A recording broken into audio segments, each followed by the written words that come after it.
quite the nail biter. So my little video is made using stop motion, an animated filming technique. So, you want to make your own? First, you'll need to download a stop motion application. There's plenty to choose from, some free, some not. I went with Stop Motion Studio. It was free and really easy to use.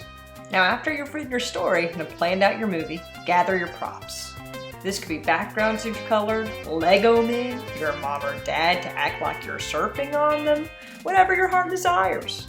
Now you need to make sure your phone or tablet used does not move when taking your pictures. So I found a water pail and taped a foam block to rest my phone on. Next I gathered some leftover pastel Easter M&Ms and I made some grid lines on a paper so I'd know where the M&Ms go. All that's left to do is go for it. Basically, you're taking individual pictures, and when you put them together, it looks like motion is involved, when in reality, you're creating that motion.